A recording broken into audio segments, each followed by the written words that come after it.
vegans, huh? Feel all the blood on your face and all the blood on your hands. It feels good. He had a kebab in front of them. Oh, take it easy, pal.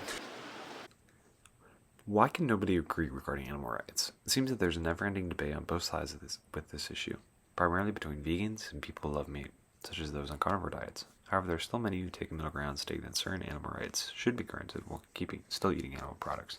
For example, vegetarians, or people who refuse to eat foie gras.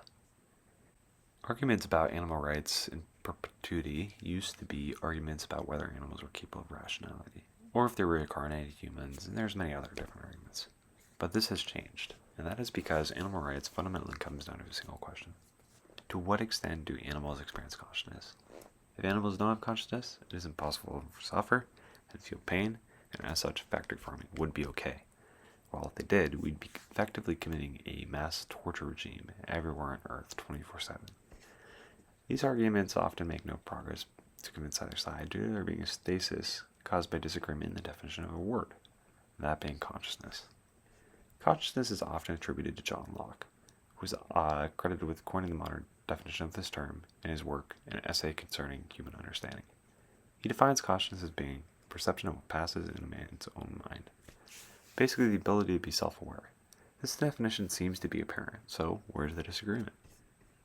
There's disagreement because self-awareness is completely subjective. How do I know you are self-aware, for example? And that leaves us to look at the markers and properties of beings that we assume to have consciousness, namely humans. Because you will also have a similar nervous system as me, and as such, I assume that you have consciousness. This can be seen in arguments from various stakeholders in this debate. Vegans often claim animals that are commonly factory farmed have consciousness. They can feel pain, and as such, the torture that is factory farming should be abolished. A great example of somebody who takes this position is Peter Singer, a philosopher who wrote an incredibly popular book in 1975 called Animal Liberation. This puts the definition of consciousness in terms of the ability to psychologically react to pain, something we know animals do.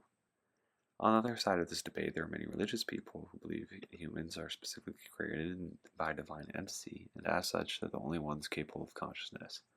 This puts the definition in terms of divinity and something only God is capable of creating, and justifies the eating of meat.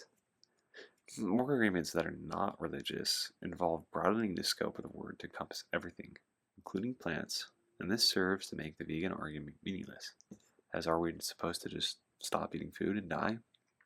For doing exactly what you're doing while you engage in this plant-based genocide. It's outrageous. So can't we all agree that we should be able to eat whatever non-human life forms we want? I think that's the rule that I would set. I think that's the most simple thing, because if we can't agree on that, then we end up with this kind of self-contradictory mess, this arbitrary hierarchy. It doesn't make a lot of sense. Or you could take a more consistent position and just say, well, we should all starve to death and not eat anything. But if we're not going to do that, then I think we're only left with eat whatever you want, eat any living thing you want, as long as it's not a human being. That's where I think that's where you have to lay the marker down. This makes consciousness contingent on the ability to psychologically or physically react to certain harmful stimuli. So, for example, a plant, or a tomato, when plucked from a tomato bush, seems to, quote, cry.